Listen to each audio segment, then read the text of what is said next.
If you don't want to suffer from nervy fingers and hands for the rest of your life, then you need to do this one thing. And no, it's not the exercises you already tried. Adam here from TOStreatment.com.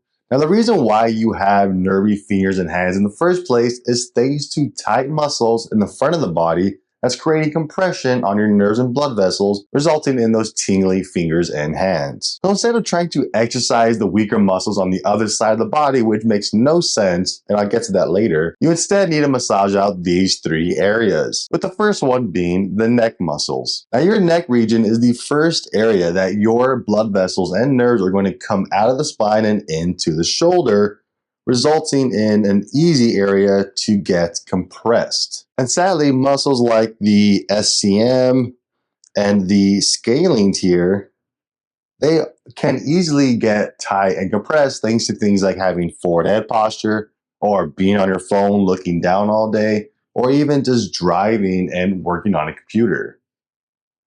On top of that, they can also get tight if you are a chest breather, because your scalenes help pull the chest up when you are inhaling. So basically, the first area you need to massage out is going to be the neck region in order to loosen up not only the muscles, but also the fascia that goes around it, so that the nerves and blood vessels have an easier path to go through and not get compressed. Now, I'm not going to show you how to massage out these different muscles because I have another video that has a lot more detail about it, which I'll link in the description below. Or if you want to skip all that together and just get a program that's made for this, then check out my 28-day TOS challenge. The link for that is also in the description below. Now, following those nerves and blood vessels, we can then move into the chest region, which includes not only the pec major, which is not shown, but also the pec minor and the subclavius. Now, these two muscles that are underneath your pec major can also contribute to some kind of compression, either directly or indirectly. First off, the pec minor is always being used because if we just take a look at the actual actions of this muscle, you can see that anytime you have to bring your arm forward just a little bit, this muscle is going to contract. So typing on a computer, driving, things like that is going to make this muscle shorten, which will then create compression, especially if you're doing it every single day. Or you have the subclavius here, this tiny little muscle underneath the clavicle, which can also get tight because it's constantly being used to help move the shoulder and move the clavicle and roll, which means if it gets tight, it can pull on the clavicle or even the first rib it's attached to, which then creates that compression on your nerves and blood vessels. So one can either create compression directly or one can create compression indirectly.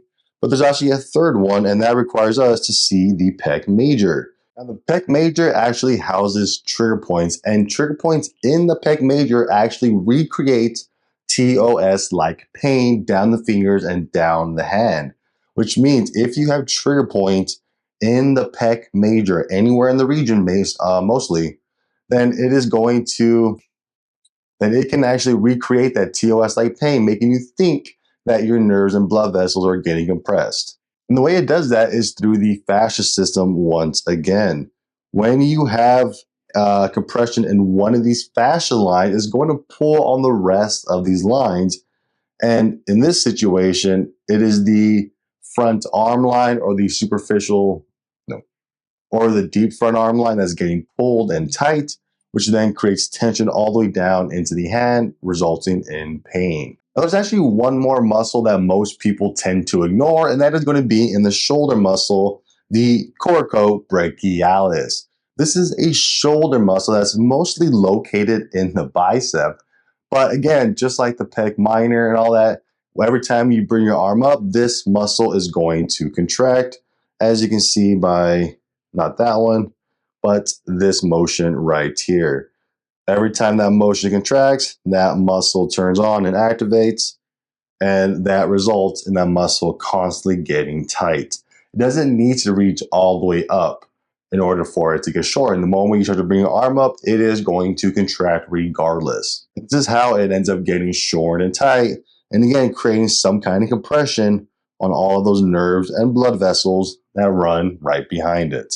Now, earlier I mentioned that exercises are pointless if you want to get rid of this nervy fingers and hand pain. And unfortunately, it was a little clickbait because I don't believe it's completely useless. I do believe, though, you don't start with it. You have to end with exercises.